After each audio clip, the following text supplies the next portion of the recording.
Oh, hi there. Welcome back to the Bearhug Club. It is Wednesday night pour. It is Wednesday, my dudes. The rest of it. Boys running a little bit late. I think there's only 2 boys today, perhaps. We're going to be talking about the format going forward. What the plans are, because some things potentially have come up, but we're going to be adding more days. There'll always be something on a Wednesday of some kind, most likely, but it may either be from me very late, or it may be from someone else, perhaps earlier. But Greg will be joining me in a minute. I am very, very sore right now, wrestling fans, because I went back to wrestling training on Monday for the first time in like however many years. Scott was saying it's like 4 years. It's probably like 4 or 5 years. I said 3 at the session. I zoomed myself in. Oh, shit. All right. Anti-flicker. There we go. Yeah, I said 3 while I was there, 3 years. When they were like, "Oh, do you know how to do this?" And I was like, "I knew how to do it 3 years ago." Truth is, I knew how to do it 5 years ago, because I was wrestling when I was like 20/21. I'm 25 now, and the difference between wrestling when you're 20 and wrestling when you're 25 is more than nothing, basically. And I'm in a lot of pain. But the problem is, I've finally in my for the longest time, I've had no willpower or drive to do anything, and I finally do. And I would like to go and work out. I want to, I actually want to, but I physically can't because DOMS is killing me.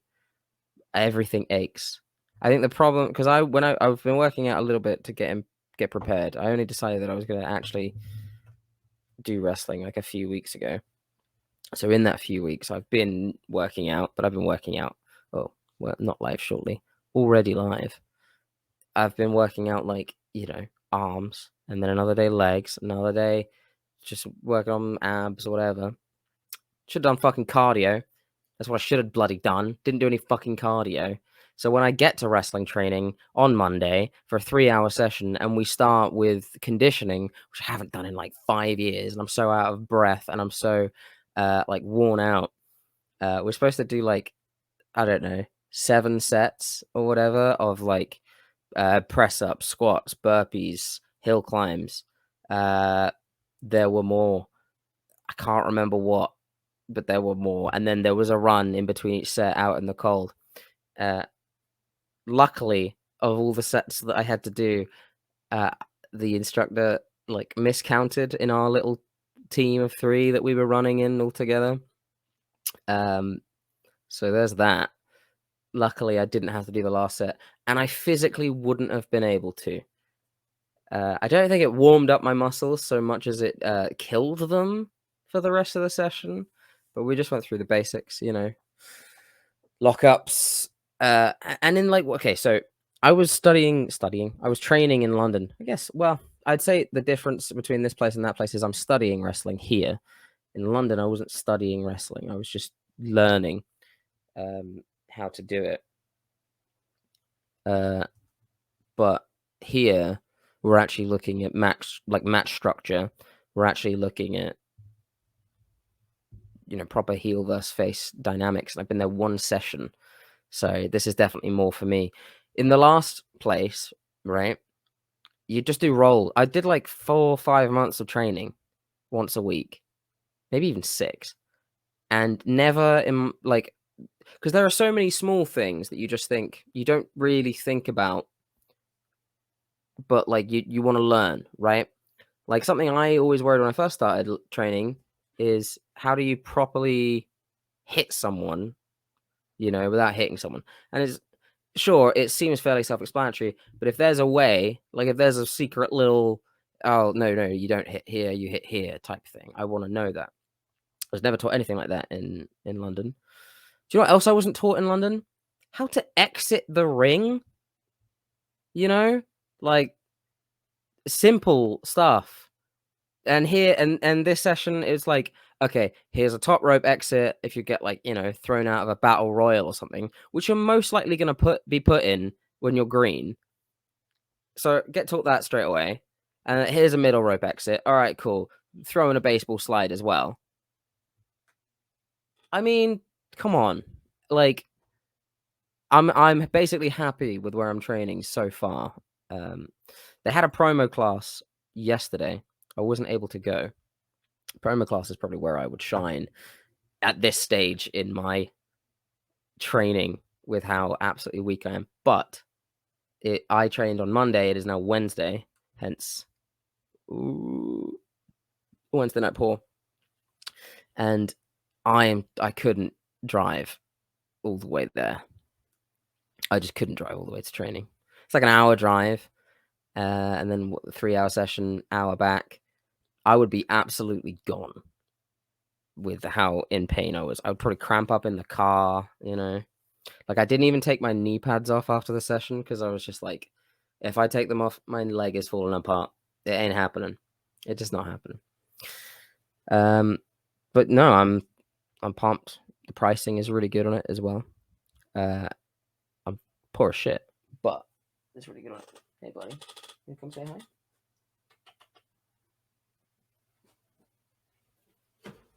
Oh. Say hello to Oreo, if you would. Good boy. But yeah, that is my week so far. Please don't step on the keyboard because I need that today. Don't step on the keyboard. Don't step on the keyboard. All right. Well, there's a knock at the door. Come in. There he is. Hello. How's it going? Are we live? Are we here?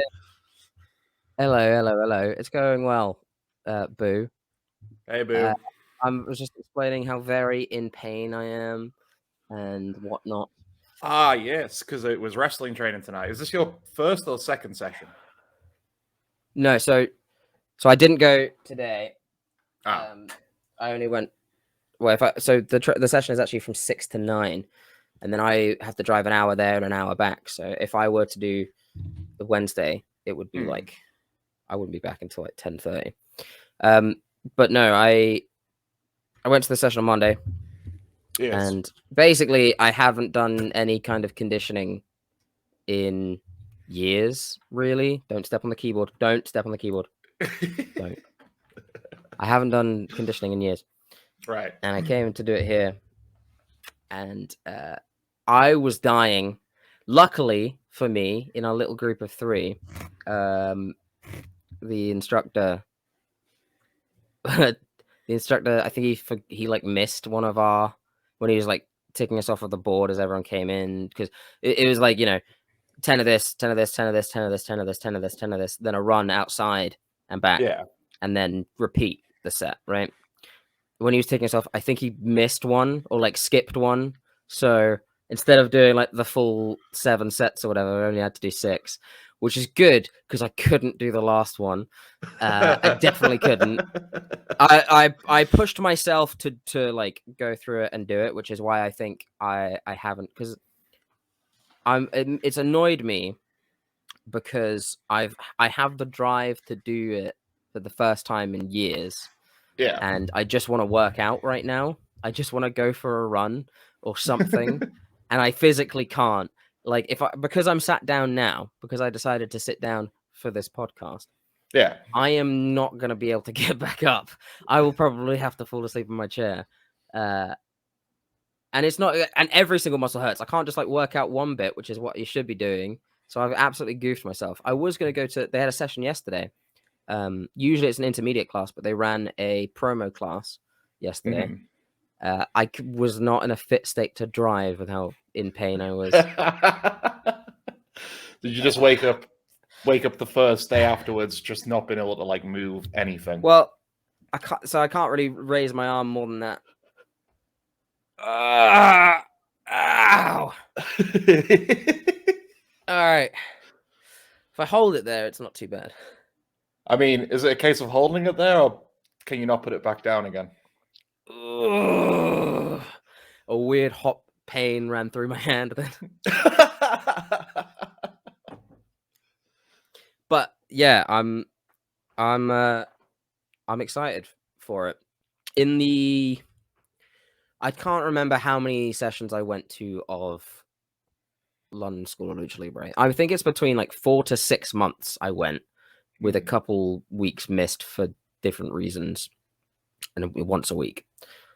I never once was taught. Well, I know. Okay, so it's about the same size of area. Most of these wrestling training places are just in little warehouses where they fit a single ring in, right? Yeah. The size is probably slightly smaller than the one I'm at now, but they were like double the amount of people, sometimes triple. And for the amount of time I was there, it's like 6 months or so, I don't think they ever they never learnt my name or cared who I was, I suppose. Not that they were uncaring, but it was more just like, you're not really gonna stand out, and yeah, it's not much is gonna happen there. Like people I was tried to make friends with were not there the next week and just didn't continue on. So I was like, cool. But what I didn't get taught is just a lot of kind of simple things. Mm-hmm. I mean, the simple thing that we went over and over and over forever, which because I'm out of shape, it's useless to me now. It's just rolling.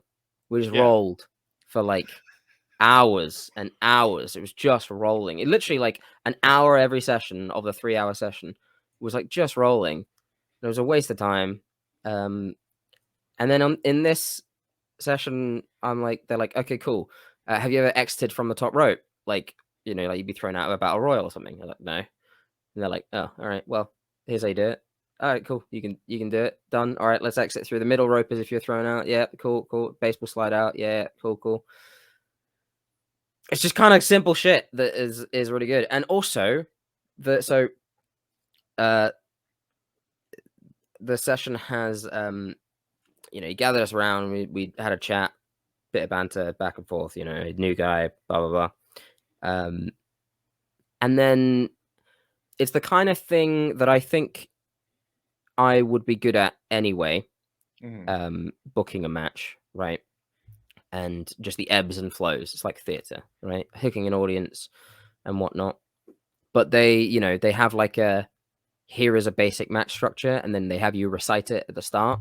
So it's like shine, heat, hope, cut off, heat, hope, cut off, heat, hope, cut off, heat, comeback, finish. Right. I think is what it was. I could be getting that wrong, and if I do get it wrong, then we'll have to go for a run next session until we get it right. Another thing you obviously have to do, or you run, which we did have to go for a run, is if you don't wipe your feet on the mat before you get in every time. Now, I didn't say it out loud because I was new there, but if you didn't make us go for a run outside, then our feet wouldn't be dirty. That's all I'm saying. All I'm saying. Yeah. Right? Yeah. But no, it's really good. I just wish I didn't try and push myself too hard in the conditioning, so that I could have potentially gone to the session yesterday. But I'm going to their taping on Sunday. Ooh, I think we're very similar when it comes to working out, because like I don't work out as often as I should, but when I do, I kind of go very hard with it. Yeah. So I think I'd be the same if I went to a wrestling training. I think I'd go a bit overboard with pushing myself, and then same situation you'd be in, like next session I'd be like, I'm still broken, please help me. Yeah, it was so stupid of me though, because like I get there and I just instantly think, my brain instantly goes to like, you've got to prove yourself. And I'm like, no, I don't. No, I fucking don't. I don't have to prove myself. What's the point of training? You go in there to learn. Yeah, what and I look at the board of like ticks off, and I'm just zoned out, and I just see the one with the lowest ticks, and I'm like, that must be me. And I'm like, I'll go for it, and I'm just absolutely wrecked. And now here's the thing as well, is I'm a very proud person, as you know. So yes. When everyone there they were actually lovely. Very excited to get to know them closer and whatnot. However, when I was like, do the sets, go for the run in between each one, and then like, because they're lovely, they would they would say like, oh, great job. Now, being the piece of shit that I am, my brain, even though I know it isn't meant condescendingly, and I know it's not even slightly, I can't help but like go, my mind is just like, shut the fuck up. even though like there's like I would never say that, I would never mean it. That little niggling bit in the back of my mind is just like, they're just like, they just don't mean that, they're just being condescending. It's like, they're obviously not, but yeah, it was good. Again, we're from the same class. It's like whenever I have to do like one-to-ones at work and they're just giving me lots of praise and I'm just like, but why? I don't deserve it. I don't deserve it. I just do my job. Yeah. Yeah. I tried to like, just be as whenever I'm training anything, even if I think I know it, I will just say, just teach me like I'm a beginner. Like I knew how to do a lockup and everything, but I was just like, feel free to just show me whatever. Like they did a couple things differently, like in wrist lock wise, and we just it was a lot of freeform. So you got on the mat and you just did it with someone and you just found a way out of it. Another thing, we barely learned how to sell in the last place, and in this place it was like we had a 20-minute talk about selling at the end. So and I don't know. I think even though I am the size that should be doing Lucha Libre, I grew up and like my favorite people to watch wrestle with like Dean Malenko and people like that. So, I don't know. I'm not as much as I am Rey Mysterio's height, I'm pretty sure. All right, fuck. Unicorn Kid's height. Rey No, we checked this last time. You're exactly the same height. Am I exactly his height? Yeah, 1.68. I think that's 5'6", isn't it? Shit. I think maybe I'm 5'7" when it's warm out. When you've got if I've just had a good, if I've slept right, and then I get up in the first hour of the day, I'm 5'7". There you go. If you get some like disco platform shoes, fill out the rest.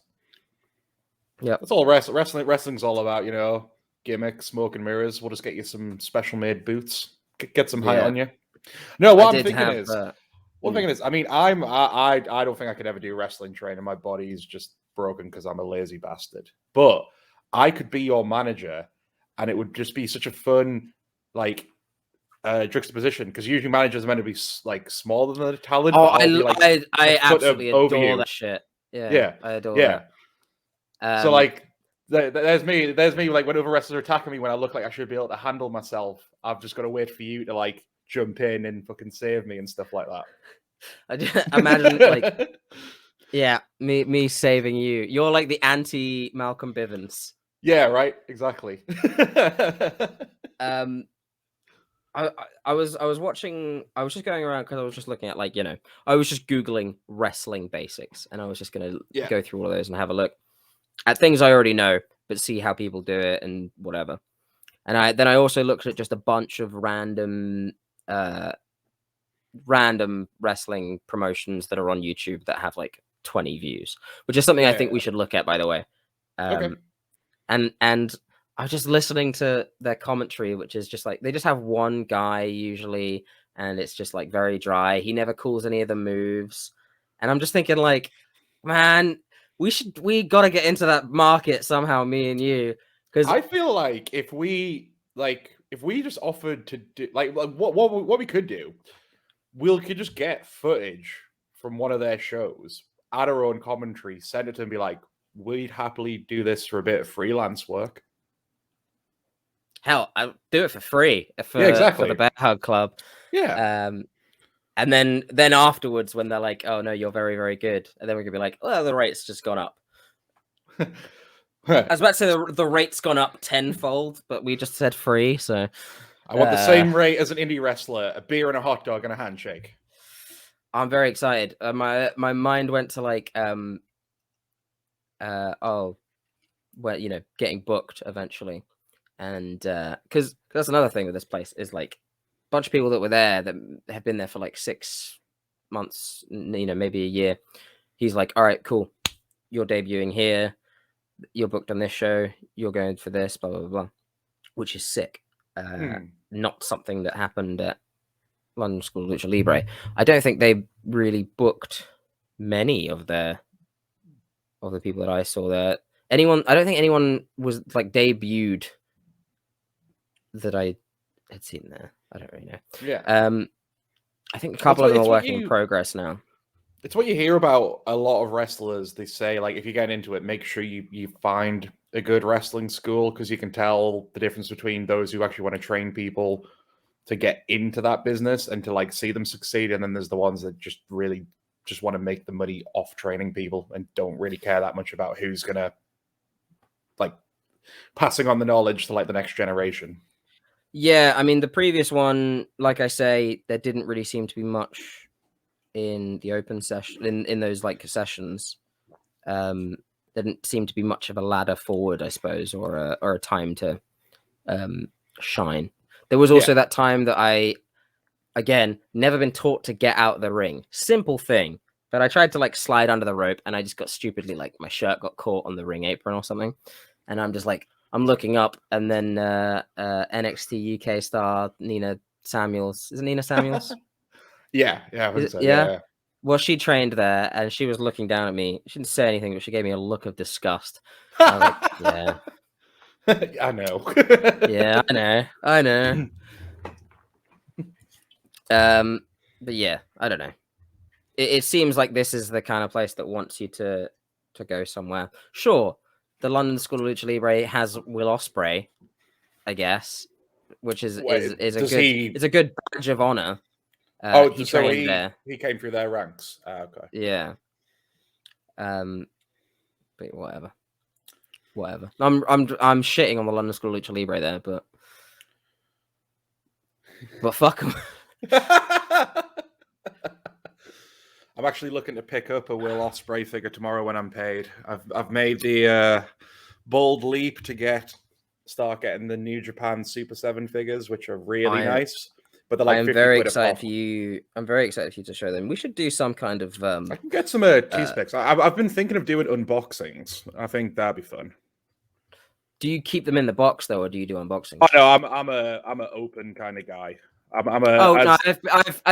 been to you. You put them out. Yeah, you've seen them on my shop. I'm as the. Well, you're not exactly one to sell those. That is you. You're collecting those. Oh yeah. Well, like here's the thing, right? I think the whole thing about people, like keeping stuff mint on card goes back to when like toys could get that kind of value, but it's incredibly rare for like a toy to actually eventually get that kind of value. So, and in the end, you've just stuck with like loads of box stuff taking up room. I want to take them out and mess around with them. You know what I mean? Like, it's a me thing. You can still sell them opened, and get some decent money back depending on what the figure is. So this is one it should hopefully be arriving tomorrow. Because like they only do them in small waves, but this is the Kazuchika Okada, which I've ordered, so that should be coming this week. With the money, with the big old chain, with the trunks as well. Yeah. It's Trunks Okada, so it's comes with a nice entrance. Yeah, comes with a nice entrance jacket as well, which is missing from the picture, like a really nice cloth entrance jacket. Let me see if I can find the Will Ospreay. If it's that gear, I think I know the jacket as well. Yeah. I have been very much a wrestling nerd this week, and just like looking at gear to try and find inspiration for my own. I will probably go and ask my grandmother next week to help me learn to sew. I think I'm just going to make my own gear. Okay, so you're not just going to go to someone professionally, you're actually just going to do it yourself. For my own, I'm going to give it a go, and maybe then go to a designer and be like, please make it good. But we'll see.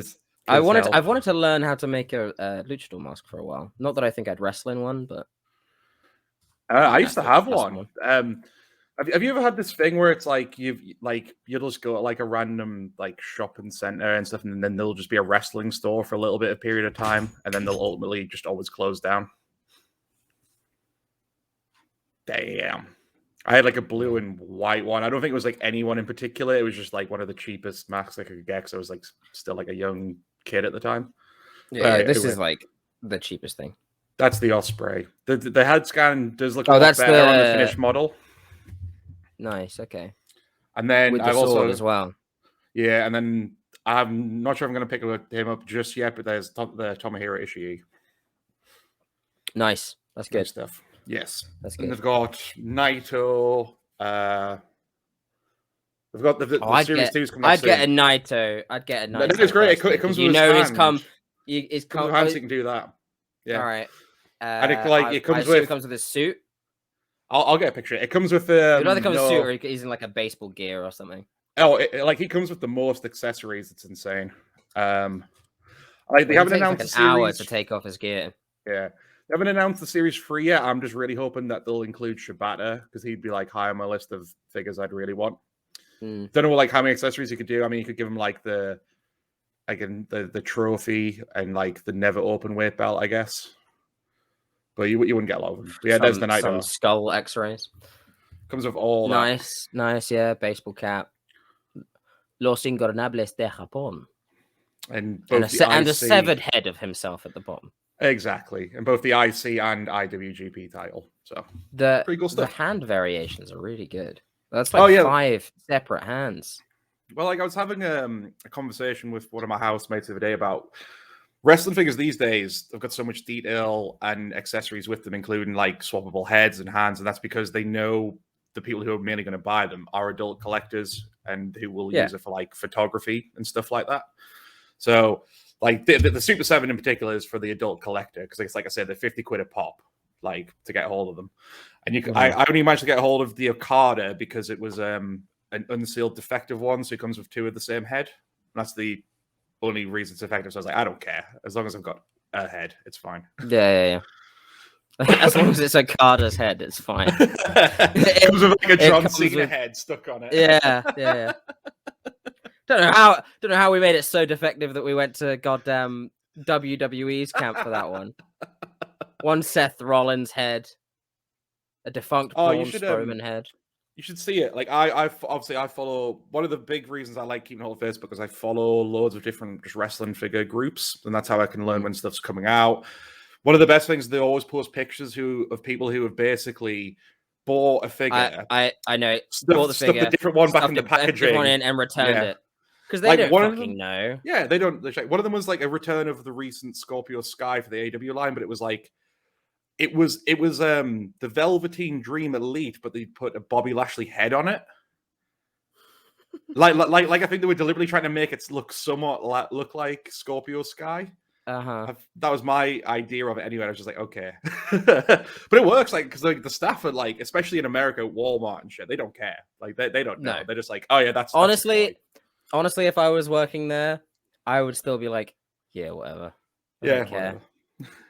Whereas if I worked at a place like Smith's, I'd just be like, I know that isn't legit. Get that shit out of here. You see, the thing is, the difference between you and I is I don't care about Smiths. Well, speaking of Shibata and returns and segues, Corey Graves has reportedly been cleared for in-ring action. Indeed. Well, you literally messaged me about this an hour ago, so I've not had a chance to check anything yet. It's weird because like I know a lot of people rated him during NXT, but I wasn't watching NXT at that point, and I've not ever gone back to check out any of his matches. So, his sort of main run. His main run was his tag run with. I stopped myself from saying Pac, but it's Pac. Neville. Yeah, Neville. His tag run with Neville, and they were very good. He is quite good. Mm-hmm. I don't really know what they do with him. I do have hope that they would do something. Because he's a decent talker, obviously. Just because he's cleared. I mean, I think they rate him too much maybe as a commentator to want him to go back in the ring.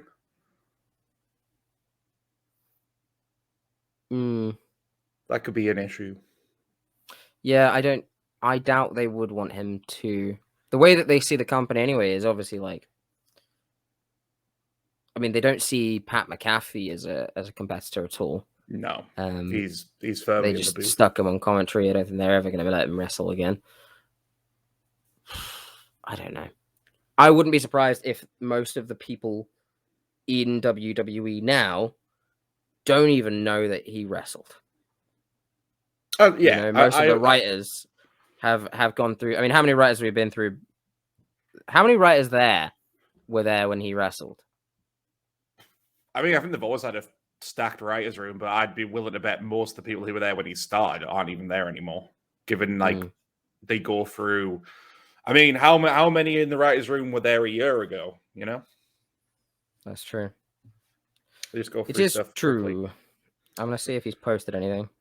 Especially when they hire people who don't actually know what wrestling is or who the wrestlers are. He's posted 3 hours ago on his story. Remember when Pizza Hut pan pizzas were basically a culinary delicacy? They'd bring them out in a real freaking skillet that was piping at 700 degrees Fahrenheit right as your third song kicked in on the jukebox after you played a game of Gallagher. We were royalty. So I don't think he's broken the news. I don't.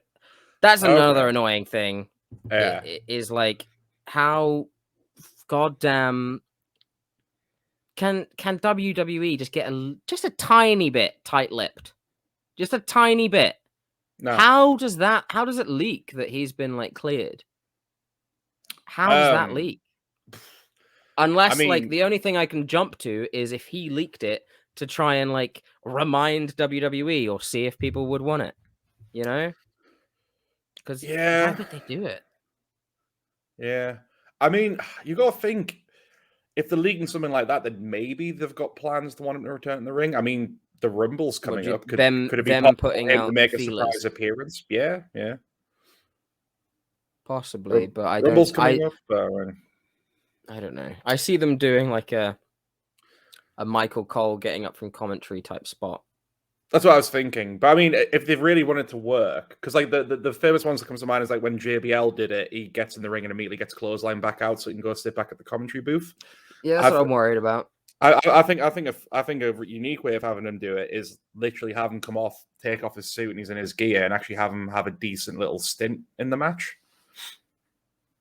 Like, who does he do commentary with at the moment? It'll be the Raw team, won't it? It's not with Cole. No, it's not even Tom Phillips, is it? It's like, no, Phillips is gone. Phillips is on Impact now. What is his name? It was the guy they hired after Adnan Virk when he was like there for like a month and they just didn't work, and then they got a new guy. I don't remember the names of them anymore. I know that I like Corey though. Corey's great. He's pretty good. They'll probably, hopefully, have someone, a low-level heel, take the piss out of him for a while, a couple weeks, to the point where he turns a bit more of a face commentator and beats the shit out of them. What's Happy Corbin's mate? Madcap Moss? Madcap Moss. Madcap Moss just keeps, I don't know, going around and telling him his tattoos and shit. They're SmackDown. It'd have to be a Raw guy. It doesn't matter. None of that matters. Let's be honest. The brand split doesn't mean shit these days. I used to care. I used to care about the bland. You know what it is? It's the bland split. It's the bland split. Yeah. No, I was with you when it first obviously happened back in 2002. Like, it was actually really good. Like, it felt like you were like Team Raw, Team SmackDown, and it meant something when someone would jump the sides. But because since they introduced this one back in 2016, it was never taken seriously because immediately it was like, oh no, but then we're gonna have this guy from just appear on here because he can, and it's like there's no rhyme or reason to it. It's just like, why have it? I think it began to dilute itself after a while. To me, the many nails in the coffin were progressively Survivor Series, because when I first started watching it, and it was like they'd build up for a while. They'd be like, you need to earn your spot on Team SmackDown. You need to earn your spot on Team Raw. And then it was like a month of like face-offs, right? Yeah. Of Team SmackDown, Team Raw. You get some really good moments. I remember that Jericho and Owens were on a team, and then you had John Moxley and Ellsworth on another team. And it was okay. Like they worked towards it, and it felt like something. And then the most recent few years, I'd say the last decent one was when NXT was involved. That had a lot of fire to it. Triple threat one, sure. Yeah, it added something new because do you know what it was? It wasn't SmackDown versus Raw. It was WWE's main roster against developmental. Yeah. Well, it is developmental now, but yeah. But I remember the last one. The teams got announced on fucking Twitter. Oh yeah. Like, because I think we were discussing it, and like we were all in the group chat, and we were like, "Have they announced anything for it yet?" And I was like, "Yeah, but they just did it on social media. That's all. That's the only way they announced it." Because I remember last year there was barely any build at all. It was very rushed last year. It's really pathetic. Like the build up to a pay-per-view should be exactly that, a build up. Yeah. It should be a spot. Like if you have people really yearning for it and begging to get on, then you're going to be like, wow, it must mean something. Mm. Much like the Royal Rumble should be. And I really hope that I mean, how long do we have left until the Rumble? Not long. That should get a bit of build up, ideally. Not that there are any women left on the roster to be on it, but I mean, this could be a nice thing. There's a new article up on the website, which is just me giving 5 thoughts about this year's Rumble. Sure. I think they're starting to build it, but there are some concerns. I think the one thing I am excited for, which I'm not sure how you're feeling about, is Johnny Knoxville's involvement.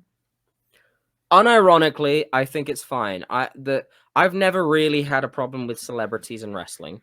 Yeah, I really liked Bad Bunny coming in. Shaq in AEW was fun. Stephen Amell's always been down for it, and it seems like Johnny. I mean, he's designed to take a bump. Oh, that's him. Well, this is why it could end up being one of their. So again, it's another movie tie-in, which they've gone heavy in. Obviously, with last year of the Backlash Zombies and the Golden Egg at Survivor Series. But this is like a movie tie-in that could actually work because they've got a guy who's famously known. His whole career has been like a bad stuntman, basically. He takes unnecessary risks to do stunts. I mean, he's the guy who famously broke his penis because he tried to backflip a motorcycle and did it horribly.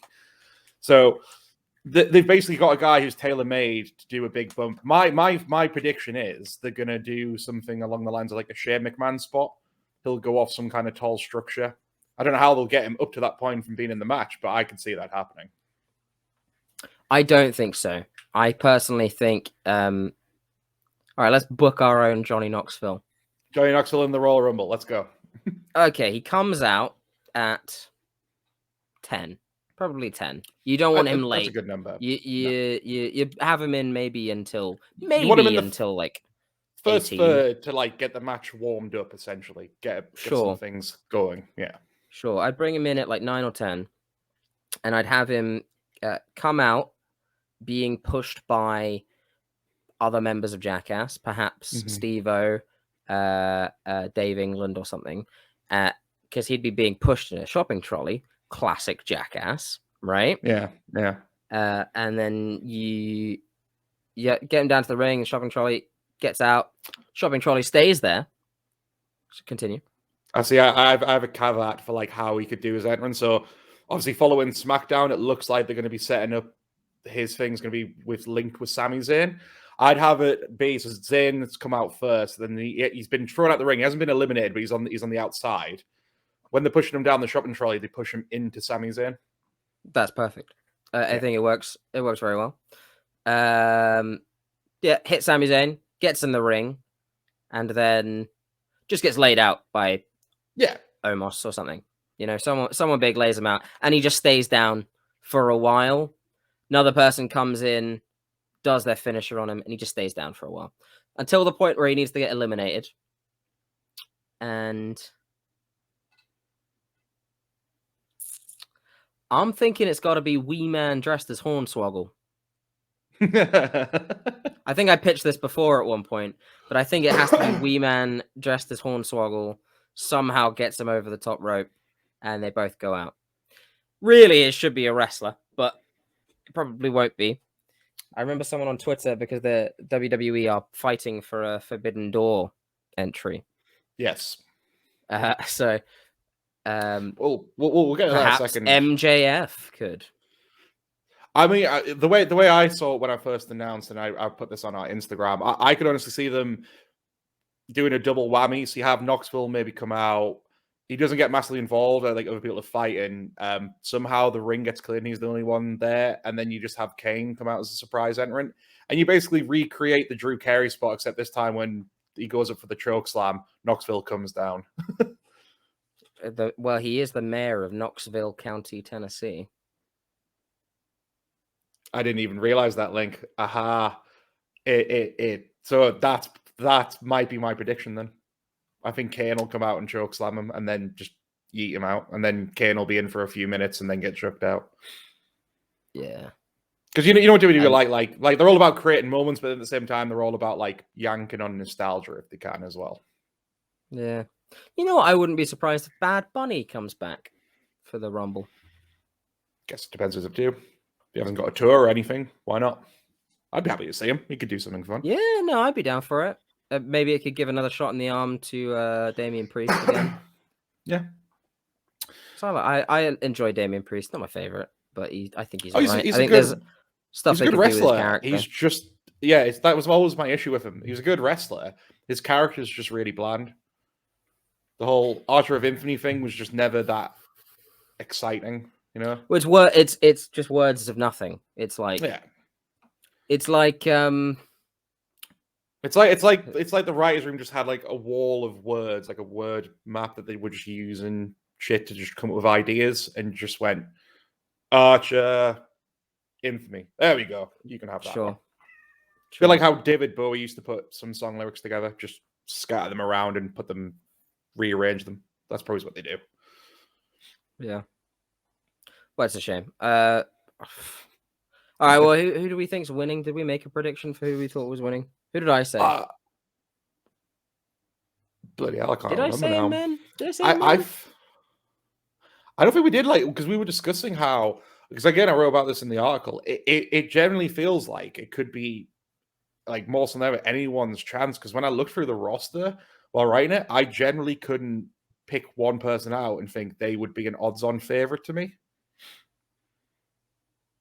Like, I think a lot of the smart money would think Big E might win it back, but then given the title run, I'm just like, I just don't know.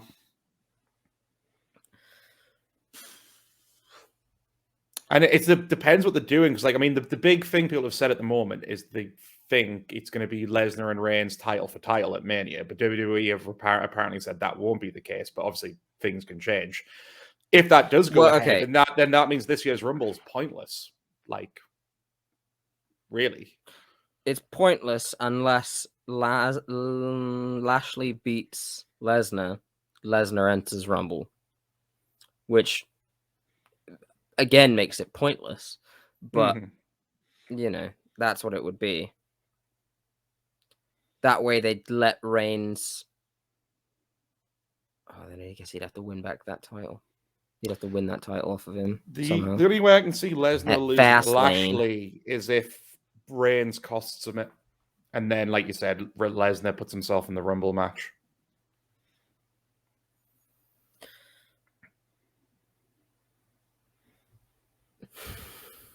Yeah, it's a hard one to figure out. That's the issue I had, because again, if you remove Lesnar and Reigns from the equation and just think that they're not in the match, when I just look at the roster page, I just can't really pick out.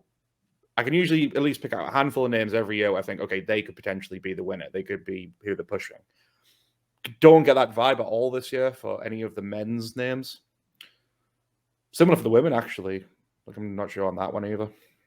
Well, there's not many women there. They've had to ask Mickie James to come back. I hope they've given her a shitload of money. Preferably not in a bin bag.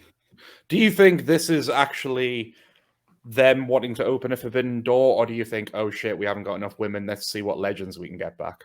And they're just getting James back as like as if they're trying to like make it look like they're going to open the forbidden door, but probably won't. It's not a forbidden door thing. They've just paid her a lot of money. She's probably not like fully signed to them or some shit like that. Oh yeah, she's on the roster page again though, with the Knockouts title. I mean, that's gonna be interesting. If she gets to come out with the title and gets introduced as that on live TV, on pay-per-view, that's cool and that's interesting. You know, I'd love to see someone like Moose come out again. For the men's. And yeah, it's not gonna happen. But I think with this, the hyping up the idea of doing a Forbidden Door thing, but I think if they do get someone for the men's, they're going to play it safe by just picking a former WWE guy, given how there are a lot of them now in Impact. I could a Moose would be a long shot, but I could easily see a Brian Myers or a Matt Cardona or a William Morrissey appearing. I could genuinely see them getting MJF. I know that sounds like a long shot, but I could genuinely see them getting MJF. Because I don't think Tony would say no. I don't think he would. Well, he didn't say no to Jericho being on Broken Skull. Well, I doubt he'd ever care. I think to Tony is a kid with all of his toys, where you know he wants his WCW toys to play with his WWF toys. He wants that to happen. He's Tony Khan, so he wants his All Japan toys to play with him as well, and then also his ECW toys and whatever else. But I don't think that he'd mind too much. If anything, he may be somewhat positive on it. Again, I think it's because of the different. I think Tony will big up the idea of these two companies feuding, but I think ultimately he's a savvy businessman to know that if WWE asked to borrow one of his wrestlers, he would probably do it because that's just more publicity for AEW. Whether or not they would actually mention the company on air, but at the same time, if say MJF came out and they didn't mention who he worked for, but he made an impression, people are going to Google him and discover what company he works for anyway. I do wonder, when with how dwindling the TV audiences are. I mean, no one who's watching the pay-per-view doesn't know who MJF is, right? Maybe there could be one or two, tens of people at the live show that might not know who he is, right? But the majority of people that in the pay-per-view would probably know. It just depends again if they would then show him on TV after the fact. Probably not. It completely depends on who is actually involved in a deal of that type when it happens. Does Tony Khan get to say, okay, but he has to eliminate this many people, or you have to say AEW? Is that a stipulation that he gets to make? Is there a one-time contracted signing thing for it to happen? Or is it just MJF will pay you this much to show up at the Rumble, and that's it? You got to think that Tony would basically try and cut some kind of deal where he's making sure he's protecting his talent, because if it was just the case of him saying, all right, he can show up for this amount of money and more or less let them do what they want, then that could easily be their way of just burying a potential talent. But then with someone like MJF, apparently they are very keen to bring him in, which is why MJF has been doing the whole teasing it in the CM Punk feud on last week. So maybe if he came in for this one-off appearance, maybe they would treat him a bit like special, just to make sure, when your contract's up, let's do some talking. Literally every company in the world would be fucking insane not to be trying to hire MJF. Oh yeah, the thing I worry about that is if they obviously want him, but will they fucking protect him while he's not theirs? I don't know. This is all obvious dumb speculation and most likely won't happen. But if there's somewhere I can bet on this, I'd put a $5 on it. For him to show up? Yeah. I'll take that bet. Here's what I'll do instead. I will pay the total StreamYard. Oh, for this month? For next, I suppose. whenever the payment is in February, because it would happen on the 29th, right? When's the pay-per-view? Oh well, so the Royal Rumble is it's on the last Saturday of this month, so that's the 30th, I think. 30th for us, because it's on at like 1 in the morning. All right. Well, if he shows up, you're paying the entirety of StreamYard, and if he doesn't show up, I'll pay the entirety of StreamYard. Deal. Lovely. Well, are we gonna do some kind of predictions for that one? I haven't done one of them in a while. Yeah, let's do a prediction. You haven't defended your title in a while. Let's yeah. I'll put it up for that. Well, we could do a quiz next week, and then the winner of the quiz. Yeah, I was thinking that anyway. Winner of the quiz could then be against me for predictions. That works. Yeah, we'll do a number one contenders quiz next week. Cool. Because I can put that on that quiz as the. Because then, obviously, I'm not competing in the quiz. You can host it. Yeah.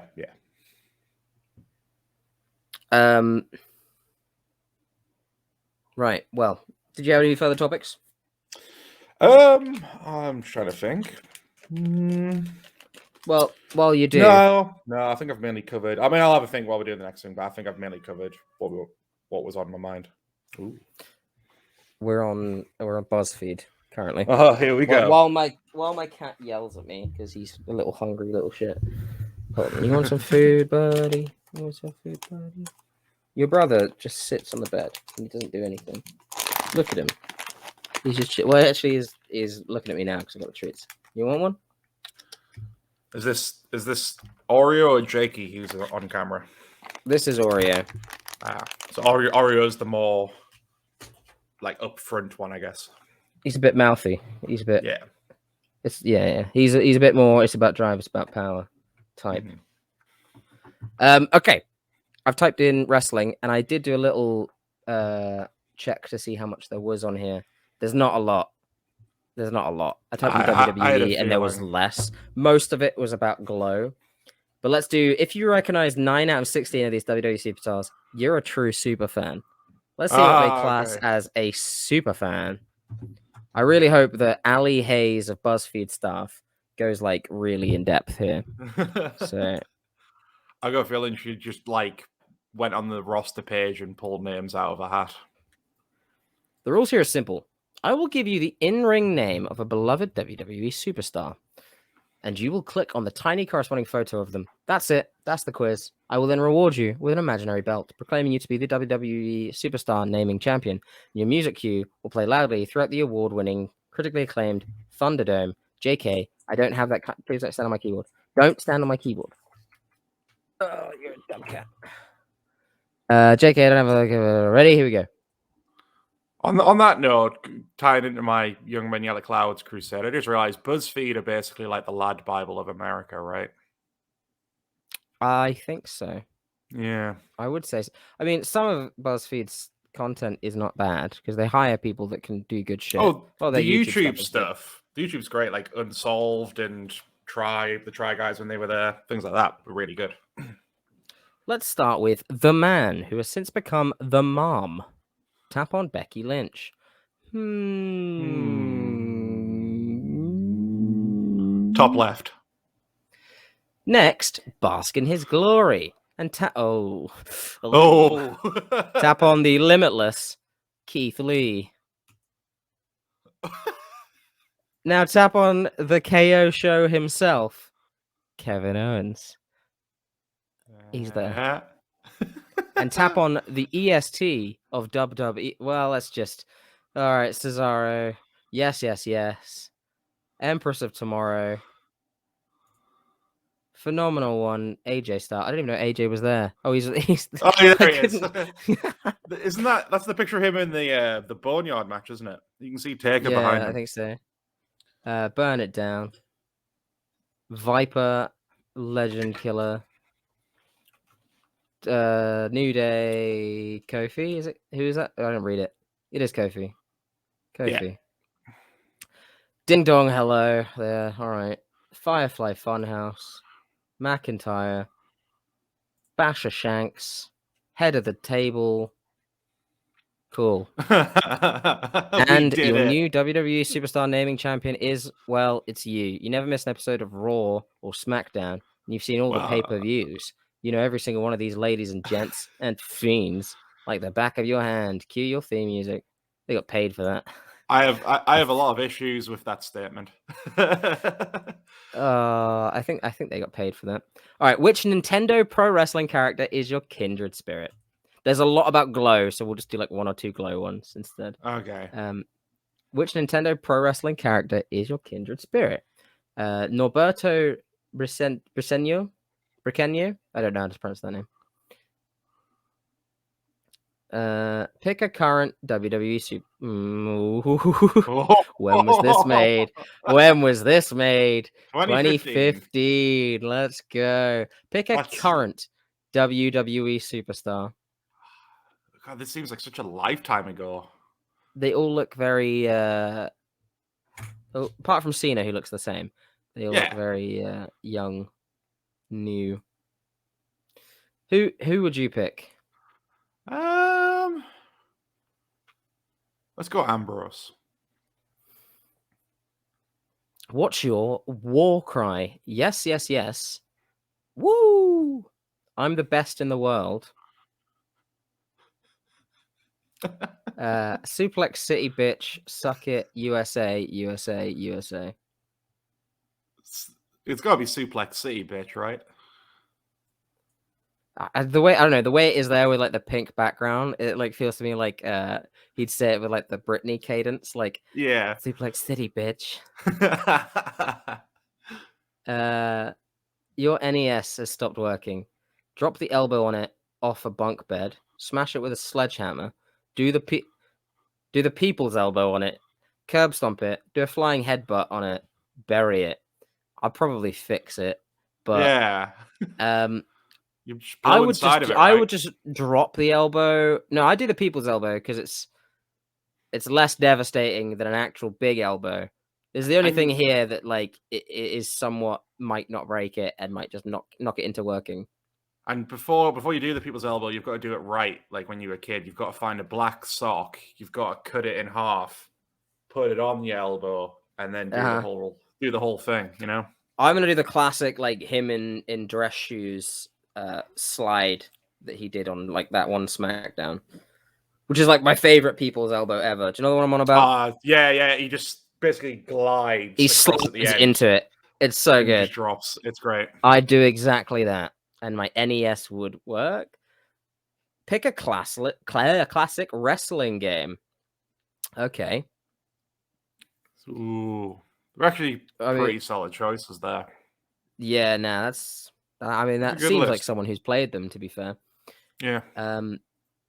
It seems cliche, but it's probably still No Mercy. I do like Revenge, and 13 was sound. Yeah, I'd probably just go. Although Here Comes the Pain. Well, no, Here Comes the Pain was my childhood, and it's up there. But I'd probably go No Mercy because it's the closest to virtual pro wrestling too. Like if we eventually when we set it up, you and I playing games together on stream, we'll probably do No Mercy first. You know, I'm assuming. Definitely got to do virtual pro wrestling too if we can figure that out. Yeah, I'm down for that. What sound do you make when lifting weights? Okay, this one's over to you, Garrod. Giving you you're the one working. I don't really do. I don't. Well, all right, yeah, I am working. Yeah, but like instead of lifting weights, like what noise do you make while you're exercising? Well, truthfully, it's so yeah. Pick a horrible video game. They're not even wrestling. Okay. E.T. for Atari, Superman 64, Nintendo 64, Shaq Fu for Super Nintendo, Zelda, the Wand of Gamelon, Back to the Future for NES, and Sonic the Hedgehog or Sonic 06. Even though I never played it, I want to pick the Zelda one because it's got those ridiculous cartoon cutscenes. Oh my god, Wand of Gamelon is so bad, dude. Yeah, it's hilarious. That is the one I'm thinking of, right? It's got like really bad cartoon cutscenes and the really like appallingly cheesy dialogue to it as well. Yes, it's bad dialogue, badly acted, it's so weirdly animated. The way that people move, it's like whoa. Yeah. All right, I'll agree. How do you respond to, wrestling is fake, right? Ooh. So's reality TV. I know. Wait, are you for real? It's not fake. It's staged. And that's why it's awesome. Tell that to Mick Foley. Of all of those,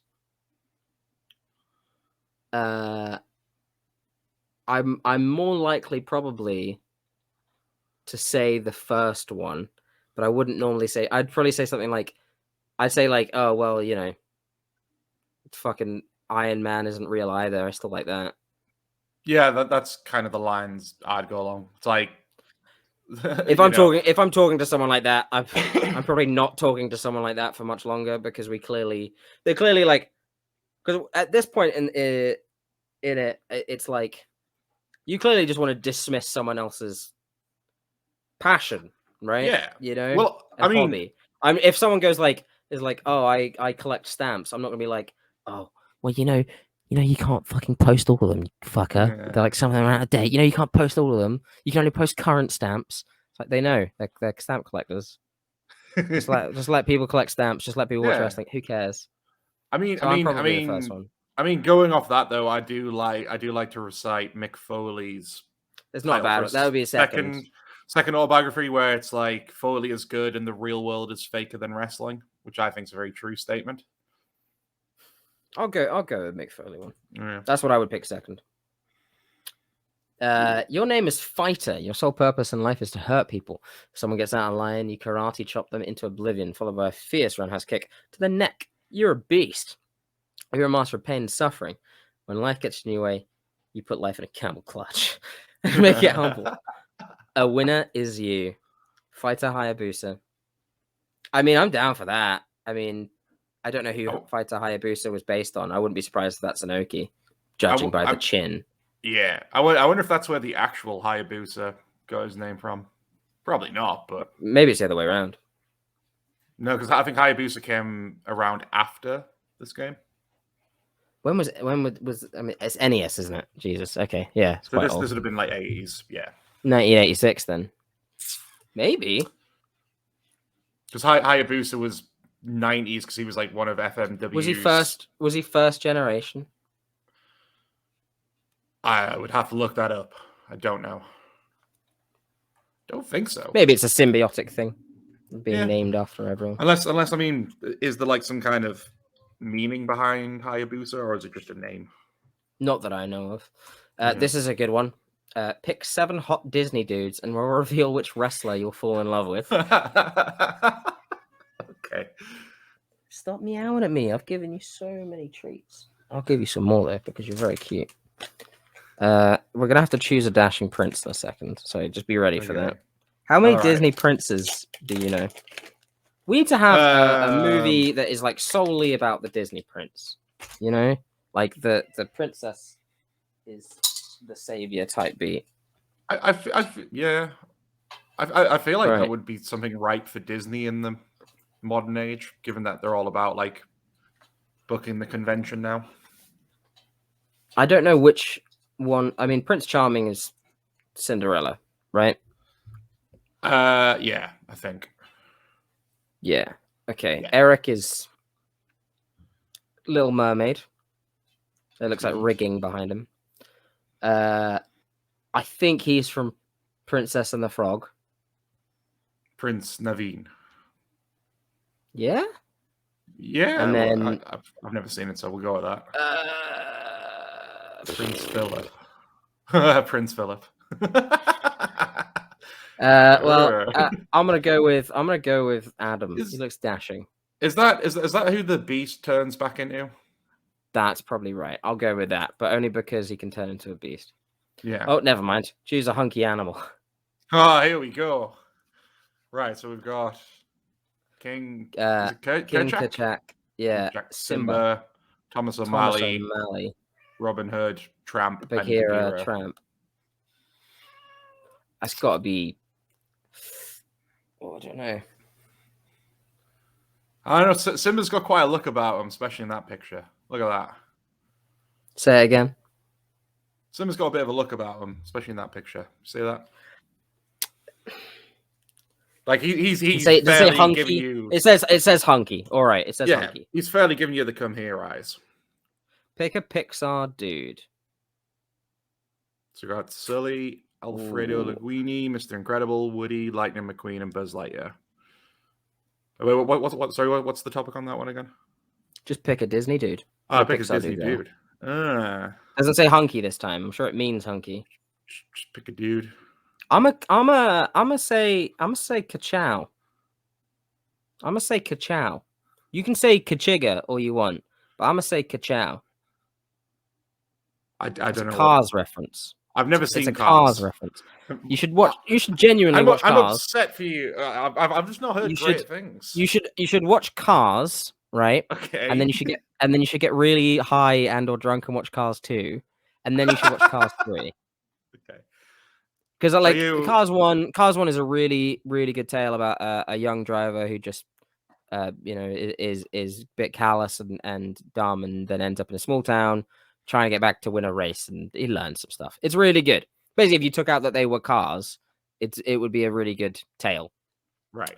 And then 3, the third one, is like he's now an old racer, and all these young people are passing him by, so he basically has to learn the lessons that his mentor taught him in the first one, and it's really good. And in the second one, they're super spies, and Lewis Hamilton is an F1 car, and they're trying to stop like world domination by cars or something, but it's not mentioned in the third one, so don't worry about it. I mean, Lightning McQueen. I remember the trailer for Cars 3, and it was like a very ballsy thing because the whole trailer is just him crashing and smashing into pieces, and I was like, damn, that's pretty heavy for like a kids film. Well, it's a throwback because in the first one, Doc Hudson, who sort of trains him, has that. They literally animate it basically the same. Like they have the same crash, right? Mm-hmm. But yeah, it's good. Choose a pretty protagonist. So we got Jack Skellington, Aladdin, Cusco, Hercules, Tarzan, and Milo James. I think I'm a Milo guy personally. Is that Atlantis? These two are hunky. This is a pretty boy. Yeah. Atlantis is good though, dude. You gotta watch Atlantis. I've heard. You've seen Treasure Planet, right? No, I've not even seen that one. All came out when I was a kid. I just never went. I was never taken to go see them. So I remember the Happy Meal toys. Yeah, I had a few of those. Yeah. I'm gonna go Milo James. Okay, you go Milo on that one. Pick a charming villain. Scar, Hades, Dr. Facilier, Clayton, Prince Hans, and Gaston. Charming, probably Gaston. No, Hades. Hades, right? Funny. James Lawrence. You can't get more charming than that. Saying that, Jeremy Irons is Scar, though. Pick another stud. Roger. Jim Hawkins from Treasure Planet is right there, but he's not a stud. He's David Kawina. He's a bit young. Riley's dad. Tadisha Hamada and Goku. I'm thinking it's got to be between David and Tadashi. Have you seen Big Hero 6? Oh, I've seen Big Hero 6. That's wicked. Tadashi is cool as fuck. That's the older brother. The brother who dies, right? Yeah. Spoiler. Spoiler. Yeah, I go to Tadashi. Why not? He's got brains. Yeah. He's a smart dude. And he's got the looks. He's total package, right? Yeah. Pick one last attractive Disney dude. John Smith, King Triton, I feel it feels very weird that they put Max Goof there to me. He's what? Right? He's like 14, 15, right? Yeah. I'm sure he's aged since then, but like, nah. It's gotta be. World, like it's Li Shang, right?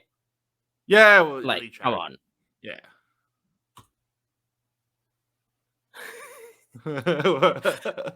I adore that the picture is cut off. I will anyway. It's just the Rock. We're gonna marry the Rock's teeth. We're gonna marry lobotomized Rock. How much do you want to bet? No matter what answer you pick, it's always going to be the Rock. It's just different body parts of the Rock. Those are the answers. Hold on. Naveen. Let's go all different. Mr. Incredible. Cusco. That one. That one. That one. Finn Balor. Oh, here we go, Finn. Yeah. I don't really know how it works it out, but I guess you know. Why are all the pictures coming off like he's missing his forehead? Yeah, they just didn't make the window big enough. They didn't size the end photos. When was this made? 2018. Okay. Who is the editor of BuzzFeed website? I've got some notes. Oh, this is just a community contributor. So he's just some dude that does this. He's not even like. I think you can submit these. We should submit our own. Oh god, that could be like a. I mean, whenever I do a podcast for like a charity thing, a new thing I've started doing is the Reddit posts where each one of us tries to just we randomly pick a subreddit and try and get the most amount of likes. We should all make a BuzzFeed quiz, and the person that gets like the most points. There are points here. I don't know what that means, but there are points. Is it like IMGA points, I guess? Yeah, don't really mean anything, do they? Yeah. The WWE pay-per-view you plan will determine the name of your finishing move. Can you do a better job than Vinnie Mac? Let's see. What will you call your pay-per-view? All Games. Total elimination. One night only. Final countdown. I mean, I'm tempted I can't call it War Games. I'm tempted with Final Countdown just so we can try and get the Journey song. Yeah, right. Yeah. Who will come in as the reigning women's tag team champions? I'm sorry, wait, hold on.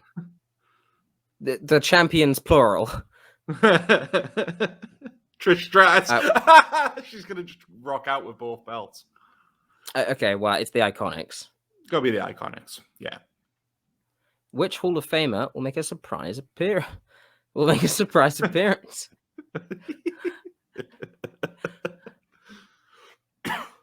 Would you like the anti-vax racist, the one working for AEW, Bret Hart, who's now shilling NFTs? Is he? That was a recent development. I don't think he has any idea like what it's about, but no. And Stone Cold. I suppose it's Stone Cold, isn't it? I don't know. I kind of want Bret to come out and try and like shill his NFTs. The winner of this match gets a shot, the just minted sharpshooter NFT. Yeah. What will be the WWE Championship match? I don't think I want any of these. No. Did they ever do Undertaker versus Braun Strowman? I don't think they did, right? Maybe in a tag team with the Wyatts. Did they do it in Saudi? Hang on, I'm on it. Yeah, check if that. I'd probably go Cena versus Rollins, though. I don't want to see Roman Reigns versus Goldberg. Just because I just want to see just two spears constantly colliding. Did they end up having a match? I can't remember. It was the one where it was the WrestleMania 36, and that was the one where things first went into lockdown, and Reigns had to obviously isolate because he was like vulnerable. So they swapped him with Braun, and Braun won the Universal title. So they never actually had it. I don't think they ever had it. No. Then apparently, let's get out of the way. Apparently, Braun and Undertaker had a match for the Universal title on SmackDown. I don't know if this is legit. Or do not. That could be a fake YouTube video. Yeah. Don't think they have. No. What kind of match would that be? But, all right. Well, fuck. Oh wait, who match? Cena and Rollins. We went with Reigns. No, we went with Reigns. Oh, sweet. none of these matches I'd put Goldberg in. Iron Man. Buried alive, because then we could see him get buried alive.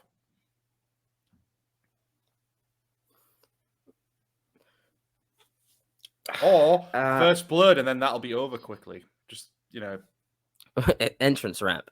Yeah, I was going to say, like, wall. He'll come out bleeding because he nutted a locker before he came out. Oh my god. Why is it making us book it badly? Pick a random wrestler who'll interrupt the Universal Championship match. R-Truth, Kane, Kevin Owens, and Pete Dunne I mean, I want to give Pete his time, so give Pete the rub. Yeah, but it's not gonna. Everyone's gonna be like, "Why is he here?" Once we've done the quiz, that's something we can talk about. The Pete and Ciampa could be getting called up soon. An octopus chokehold. Pretty sure that's one of Chris Brooks' moves. That's just the octopus stretch, right? But I think this is just naming a finishing move. Octopus chokehold. It's not a terrible name. All right, hold on. Well, I don't like it. Skip through. Is it just randomly an eagle dive? This is poor. Yeah, this is garbage. Poor. I mean, eagle dive. I'd say the actual quiz itself was very on brand with WWE, like getting someone to interrupt a Universal title match. That's kind of legit, you know. Yeah, everything is glow. How well do you know Macho Man Macho Savage? There we go. I won't know this very well. It's another Norberto classic. What is Randy Savage's real name? Oh, well, it's definitely not the last one. We know that. No. It's Poffo. Is it Lanny? It's not Mario, I think it's Lanny Poffo, maybe. I don't think it's Randy. Let's do that. Bollocks. It is Randy Mario Poffo. Mario stuck in my mind as legit, but I was like, I wasn't confident in it. I might be getting mixed up with his brother. I think his brother's Lanny Poffo. Yeah. What did Savage do before becoming a professional wrestler? Minor league baseball, major league baseball, a bodybuilder, an actor for B movies. He played baseball, didn't he? It was baseball. I think it was probably his minor league, though. I don't think he ever made it to the majors. Yeah. Savage played in the minor leagues for the Cincinnati Reds, Chicago White Sox, and the St. Louis Cardinals. What was Savage's wrestling character when he first began his career in 1973? A masked wrestler named The Spider, a trucker named Randy Truckstop, Macho Man Randy Savage, aka wrestling's hottest free agent, the world's strongest man, Randy Savage. I don't know. Did he just start as the Macho Man? I don't think he did. I'm drawn to The Spider because that is usually a common thing when people start off. Like they'll slap newbies under a hood and just give them like a generic name just so they can job out. And his dad used to run wrestling, so I think he started working basically for his dad, so to protect his own son when he was ready. It would make sense to put a hood on him. I am unironically being drawn to Randy Truckstop. Well, I mean, if you want to go that. But we're going The Spider. And it's The Spider. Yeah. While wrestling for Georgia Championship Wrestling and Championship Wrestling in Florida, Savage wore a mask and went by the name The Spider. When did Savage first sign with WWE, then WWF? Ooh, that's a good question. Is it 85? Don't think it was 85. It's too late. Well, he was at okay. So when first WrestleMania was 84, and was he on the card? He definitely wasn't on the card for 1. Was he on the card for 2? He was definitely on the card for 3 because that was against Steamboat. So that'd have been 87, I guess.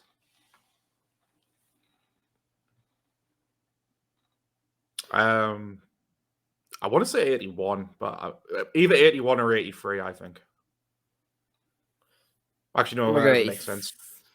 Actually, 85? Yeah, there we go. Savage first signed with Vinnie Mac and WWE 1985 and made his appearance on Tuesday Night Titans. Which manager did not offer their services to Savage when he first entered the WWE? Miss Elizabeth, Bobby the Brain Heenan, Jimmy Hart, Jim Cornette. I don't think Corny was around in WWE then. Certainly not as a manager on screen, so I'd rule him out. Oh, wait, what? Never mind. That was the question. Like, which one didn't? Well, because I thought it meant like they were there but refused to work with him. No. What was the location of Savage's match versus George the Animal Steel at WrestleMania 2? Where was WrestleMania 2? It was where it was split over 3 cities, so it was New York, Los Angeles, and Chicago, I think. So I think you can rule out Illinois and San Antonio. Sorry, I think it'll be one of the top two. Where does that look? Where does this look like?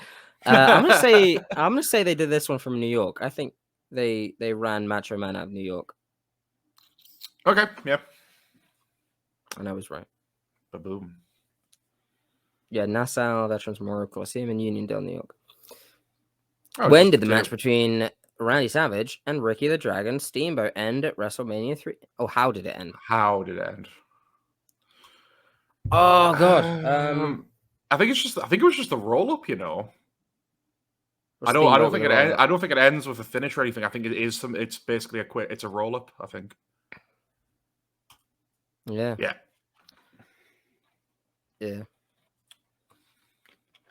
When did who did Savage beat at WrestleMania 4 to become the WWE champion? The $1 Million Man, Ted DiBiase, Hulk Hogan, Ultimate Warrior, Andre the Giant. It's Ted. That was the title tournament. Mm-hmm. All the answers have been pretty much the top one so far. What was the name of the tag team? I respect that though. Just like going in and making like all the answers A. What was the name of the tag team formed by Hulk Hogan and Randy Savage? Mega Powers. Boom. The Mega Powers would form an episode of Saturday Night Main Event on October 3rd, 1987. Their eventual split would cause Savage to turn heel. In face of we know. In as much as Ultimate Warrior at WrestleMania 7, how many times in a row did Savage drop the elbow from the top rope? It was. I can't imagine it was really more than 3. I think it was 3. Remember. Oh, well, I didn't mean the whole match or just to end the match, because I think he hit 1, pinned him, and then went back for a couple. It says in a row. I'd go 3. Bollocks. 5. After dropping 5 elbows off the top rope, Warrior still kicked out. Wait, what? I don't know. Sorry, just like sometimes I look back on Warrior and I'm just like, all right. After dropping 5 elbows off the top rope, Warrior still kicked out. Warrior would win the match after delivering 3 body tackles in a row. All right. Yeah, it's ridiculous. How was the marriage between Savage and Miss Elizabeth billed at SummerSlam 1991? A match made in heaven, marriage of the century, ceremony of ceremonies, ring of rings. It was ceremony of ceremonies, wasn't it?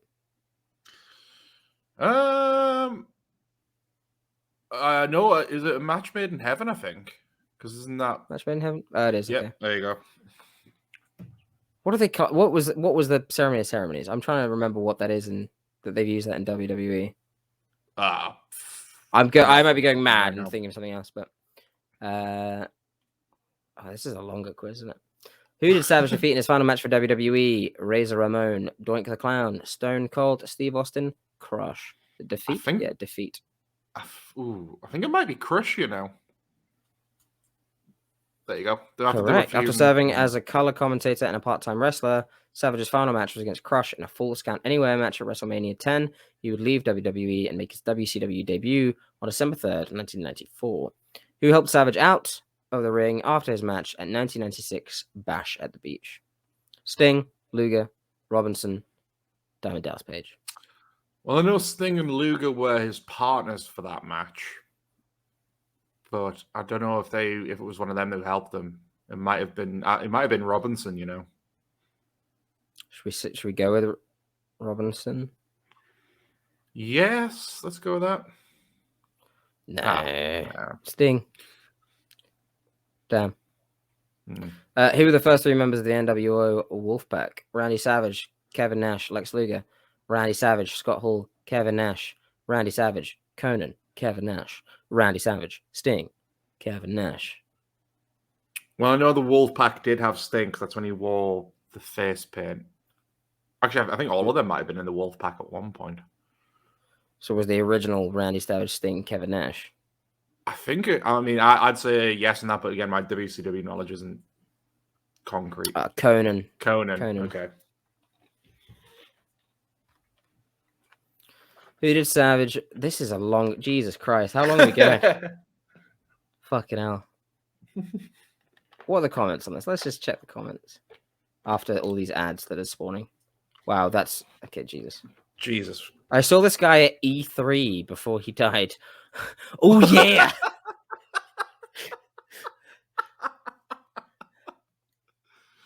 Finally, someone who talks about wrestling. Oh yeah, Digit. I reckon this is like a guy who actually is that Daniel Bryan as his profile picture? Yes, it is. Okay. I was gonna say I reckon he's one of those wrestling fans who thinks wrestling basically died in the 90s, but there you go. Loved this guy, a legend with a skill for trash talking and a physique to back it up. Rip Randy. Oh yeah. Lots of oh yeahs. Right. Well, let's kill the quizzes. We're not finishing the Randy one. The fuck no. Fair enough. I'm very disappointed in BuzzFeed's lack of wrestling quizzes, to be honest. Well, but then looking at the state of those ones, I'm kind of glad there isn't any more.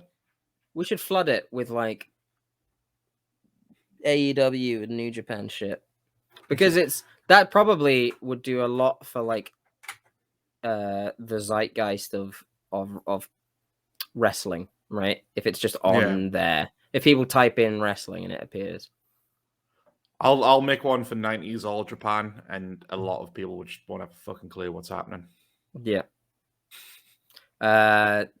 Choose which level of burnt you want your toast, and I'll tell you which All Japan wrestler has the biggest penis. Or whatever. I don't know how they work. I feel like for someone like Burnt Toast, it would be like, and I'll tell you your deathmatch wrestler. It fits. Yeah. But yeah, that was a bit of news about doing the quiz. What if it is happening? What do you think about Dunn and Ciampa possibly going to the main roster? I think we worry. That's kind of a given. I think that WWE need to put a little bit more faith in what they've already built, because they've already had him on the main roster doing stuff before. He's already debuted in the Rumble, right? Both of them have, right? Ooh. Has Dunn been in a Rumble? I don't think Ciampa has. Ciampa and Gargano debuted after a Rumble when that was still a thing.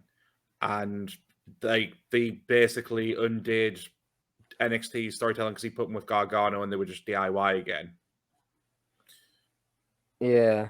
Yeah, well, they need more faith because they're big stars. They could have him show up and people would cheer. Mm-hmm. And they're putting him in dark matches and then on main event. And that just doesn't make any sense to me. No. Whatever they're doing with Pete Dunne scares me because he's been meandering for so long.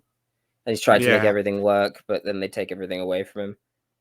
So I really worry. And though, I mean, they're the type of people that would get work if they ended up being released, obviously. Oh, yeah. But, you know, Pete Dunne had kind of done a lot to say NXT UK is good and the UK scene will be fine, and it's not. So I don't know. I mean, we're saying that. I honestly don't know how much longer. I mean, because what annoys me is NXT UK is actually a great show. When you watch it, the matches are good. There's actually good stories. It just doesn't get the publicity. I think that will be cut soon, and then we'll have a whole bunch of that talent back on the indie scene. The problem is with, you know, all these hundreds of people being released and people posting like, I'm sure these people will get work. These people have no trouble getting work. They do have trouble.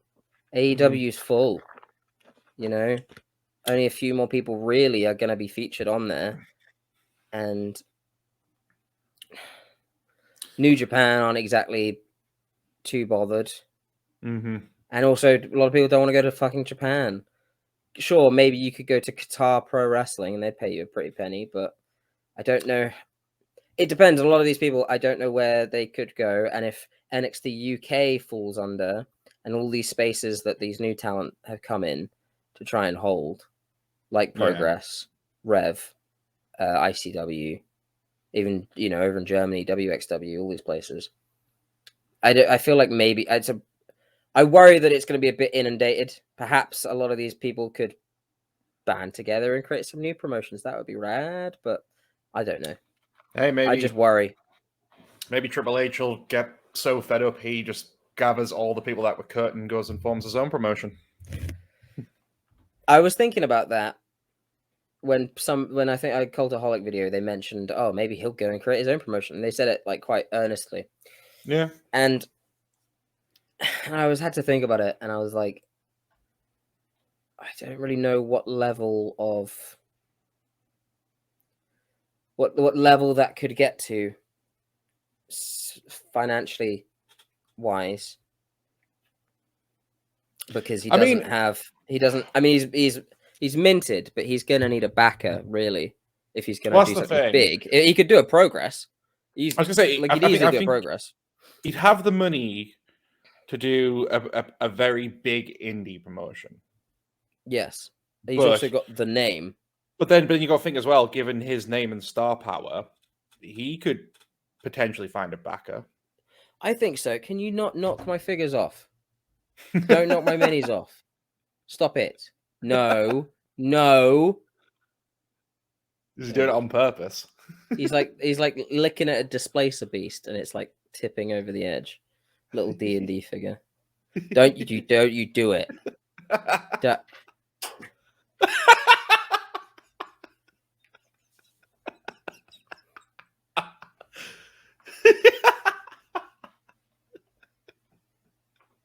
I'm assuming you heard a little ding there.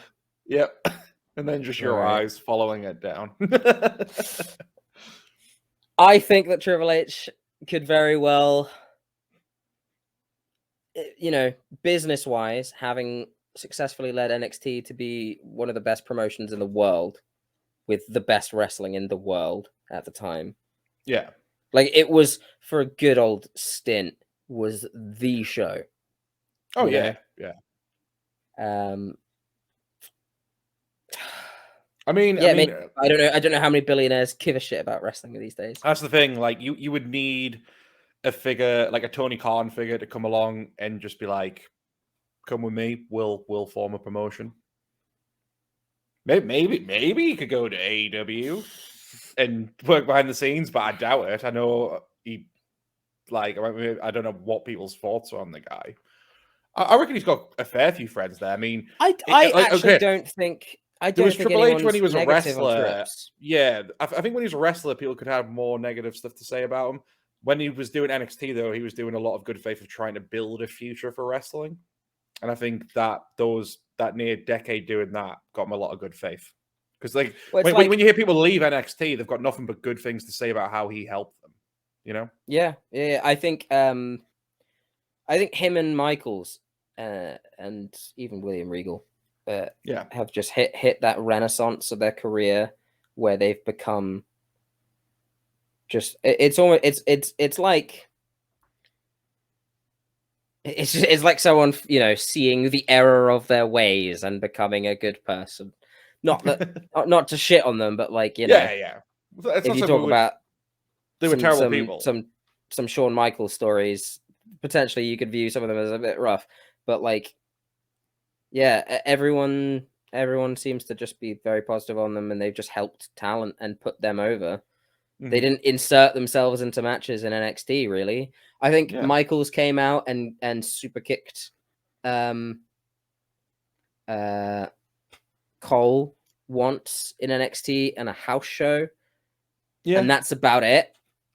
I mean, his involvement's always been very fun. Like I think it was Devlin and Escobar who had the ladder match to determine the cruiserweight champion, because they both had the belt, and his music just hit. He comes down the ring, pulls a ladder out, slides it in the ring, and then just leaves again.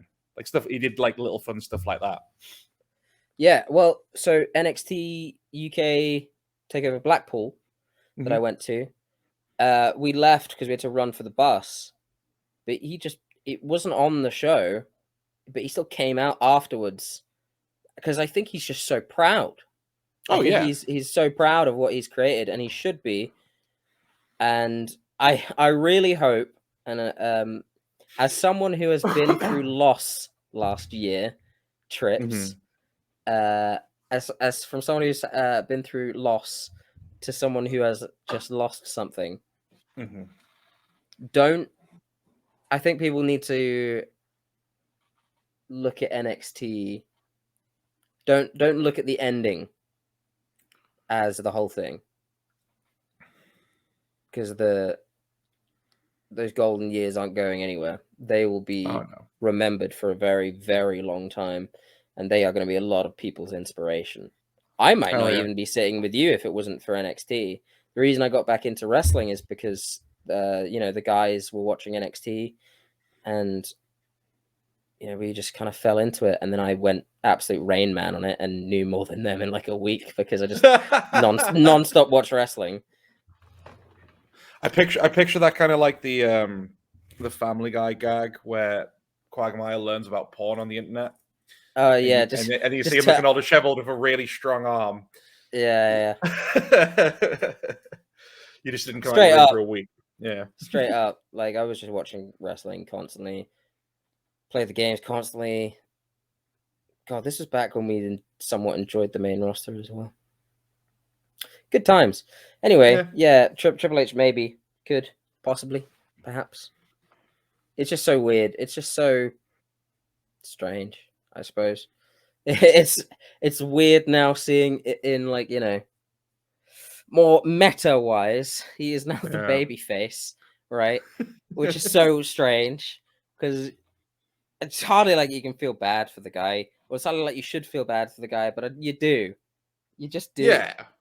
Well, again, it's just the good faith because, like, I think the reason why people are so good about it is because given what he did in NXT, everyone was hopeful of like, right, if he took over the main roster, imagine what he could do.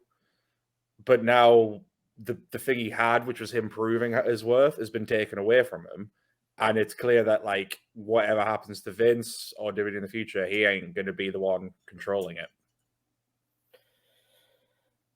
Well, yeah, I mean, it just kind of shatters the expectation of what people were hoping for. Well, the plan, I think, was that he was building his team in NXT. He was building his team that he was going to take to the main roster, ready for the eventual takeover. Yeah. And it's just been stripped from him to do it as well while, going through health issues. I just wonder what family life is like. Yeah, what was Christmas like at the McMahon house? Yeah, I mean, does Vince? Do they all have a family Christmas? Shane is apparently done. Like he's done with the whole thing. He's just left again. He's just out. Shane is reportedly out. Like he doesn't want anything to do with WWE. Well, I think Shane's kind of seen this for a long time because like he wanted what Triple H got. He wanted to have his own brand because like one of the early things that was teased for when WWE relaunched ECW was that it was going to be Shane's baby. And he originally wanted to just be an online-only brand, and it was going to be similar to NXT. It was going to be like they would bring in hot new indie talent, use it as a bit of a feeder system, while also having this cool, fresh new brand. But then Vince took it, went, no, we're going to put it on TV, and it's just going to be a third brand without much to distinguish it. Slightly developmental, because that's where people like CM Punk, Elijah Burke, a lot of new talent went first. But yeah. So I think Shane's seen the writing on the wall for a while. I think he's always thought I would one day get my own little thing to prove myself, but I think he realized ultimately it's always going to be his dad in control, and it's always going to be his dad's way. Yeah, I mean the fact that it's just so. I've been telling a lot of people to watch Succession, right? Watch Succession; it's very good. I've been meaning to. I've heard good things. It's so very good, and the billionaire mindset, and the political minutia of just him with his own children. It just feels all the more real when you see it play out play out like this, the fact that he's probably played these games with them where he's told, I bet you he's told Shane for a lot of his life there's going to be yours when he was younger, and then he's decided that he doesn't like the person he's become, right? For the role, and then he's probably told Steph, he's probably told Trips that he's taking the company, and then he's like, all right, in comes Nick Khan, and I'm planning to sell it. He'd rather sell it than give it to these people, to his family. It just seems like, from whatever you hear reports, it just seems like Vince, even though he's put many steps wrong with WWE in the past, it just seems like for everyone else, he has measurements that are impossible to meet. Because a lot of the reason why people think he's took NXT off Triple H is because AEW trounced them in the short-lived Wednesday Night Wars. If there was any truth to that, then it's just kind of like it was barely a war. Like, what, was barely a year they went head to head, whereas WWE and WCW went on for nearly all of the 90s. It's just crazy to me how you can be so blind to your own decisions, Yeah. I don't think it was Triple H's idea to put it head to head. Is your cat wrecking your room? All I can hear is stuff getting knocked around. What are you doing? Want some treats? I'll give you some treats. Your brother's eating all your treats, isn't he? Okay, buddy. Who's your good boy?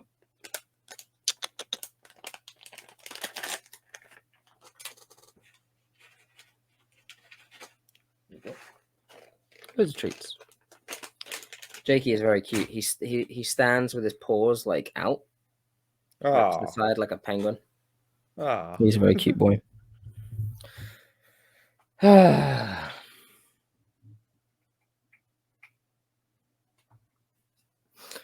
Fuck. All right. Well, we've chatted waffle for a while. And as always, we've ended on a very depressing WWE note. Let's end on something happy. Well, happy-ish. I mean, that if people haven't already, we should try and get them to check out that Unicorn. Was it Unicorn Kid? That just insane 13-year-old. Oh right, yeah. I didn't look too much into that. I'll check out that footage. I think a conversation we'll have down the line is when is the right time to be starting wrestling? Is there a right way to introduce people to bumps? I'm 25 and taking bumps, and my body's like, you shouldn't be doing this. But is it right to be doing that to people with a developing brain, for example? A conversation to be had down the line, maybe studies we'll look at. I wonder if there have been actual studies into young wrestlers and memory issues, perhaps, or brain issues.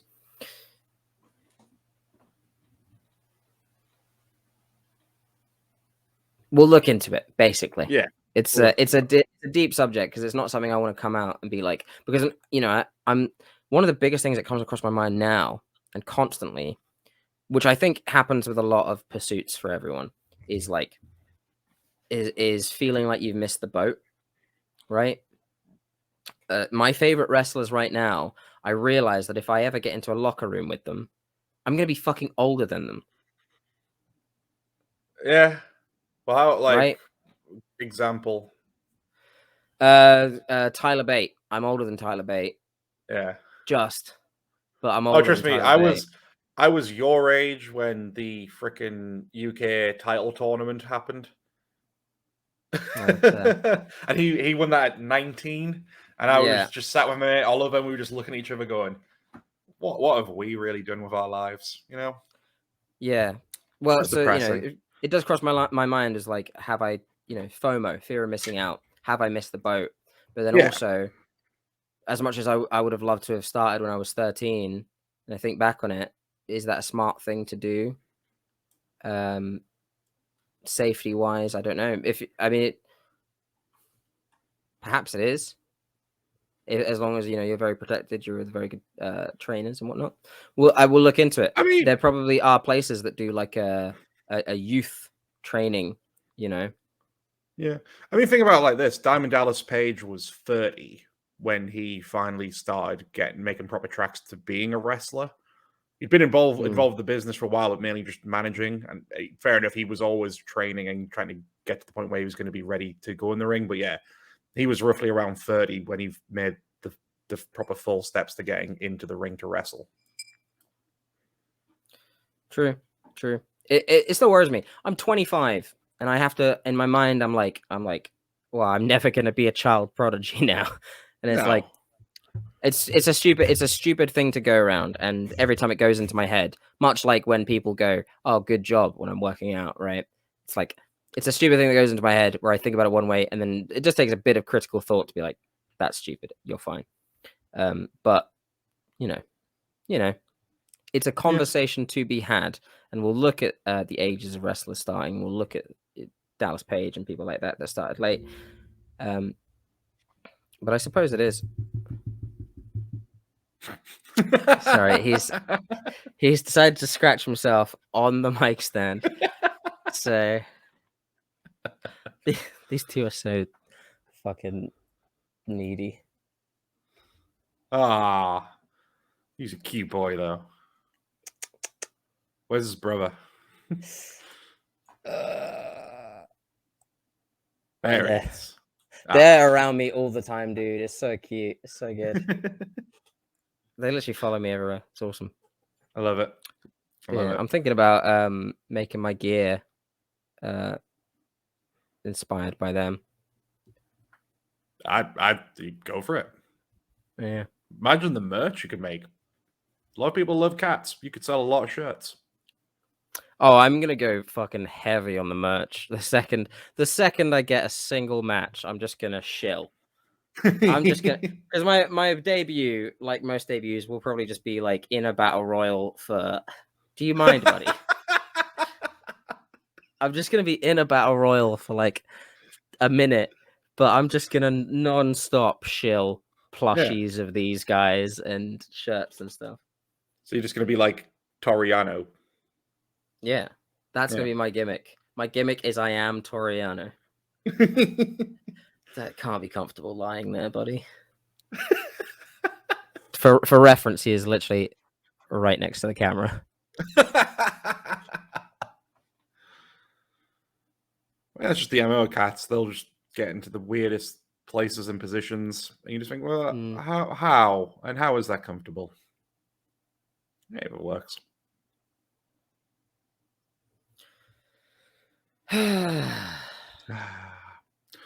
Reese, should we call it time there, man? I think we will. It's been a good time, though. Why don't you take everyone through where they can find us?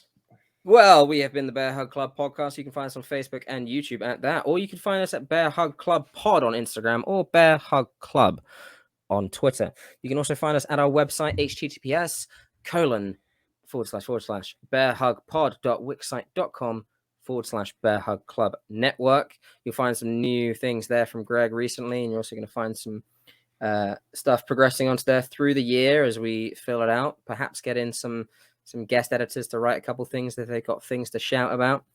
And you can also find Young Men Yell at Clouds as well. Links to that. All about. Oh, yeah. Fantastic. You're trying to see if you had a banner for Young Men Yell at Clouds, aren't you? I do, but it's in a different file and I can't be asked. Yeah. Just go to the website. It's there. It's on our website. It's on there. It's on there. Yeah. But yeah, we'll be back with like usual pod recording next Wednesday. We'll also be gearing up to launch doing more streaming on Fridays with Friday Night Raw. Making the logo for that. Raw. Yeah, well, because I might because I've bought the package I bought with this wrestling thing is I bought like the $75 a month, which is like all the sessions, because I ideally, as long as my muscles fucking get better, I'd like to go Monday, Wednesday, and Sunday. So I might end up being the guy on Friday there for Friday Night Raw. Super. Well, I should be free to join it as well. Hang on, I think I can quickly pull up the logo I made for it. Oh, here we go. I realize I shouldn't be putting it on. I'll put it on as an actual on-screen thing. Bear with.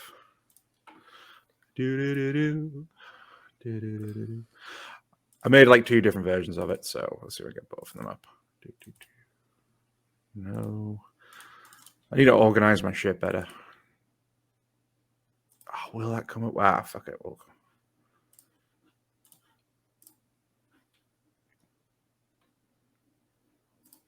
Bam.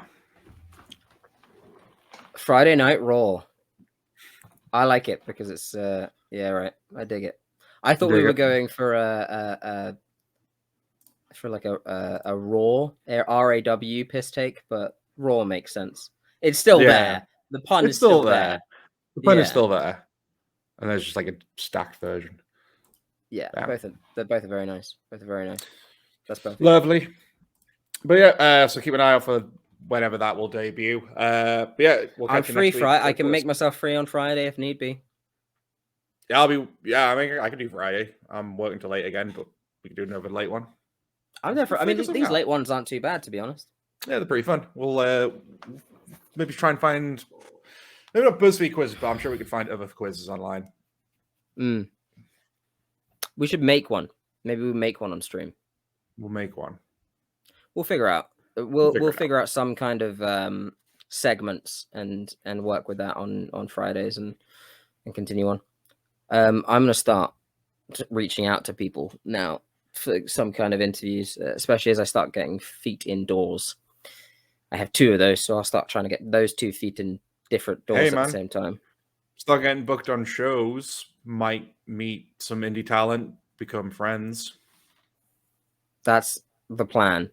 The plan is that. The plan is to. Is this the whole reason you're doing it? It's just the long haul of getting us guests. Oh yeah. I mean, sure. Get booked for New Japan or whatever, but get Bearhug, get Wednesday Night Poor guests on. Yeah, that's the play. Hey man, if you come out at the Tokyo Dome for Wrestle Kingdom with shorts with the Bearhug logo on your butt, we're gonna be in it. We're gonna be in it. Well, my first gear will have the Bearhug club logo on it, without a doubt. Bam. Without a shadow of a doubt. I want to get those like little flag tassels that Osprey used to have around his belt. Yeah. But probably just Bearhug on one of those. That'd be awesome. Yes. Right. Well, thank you for joining me. Thank you everyone for listening in. Piss off, and I'll see you Friday. Bye. Oh my.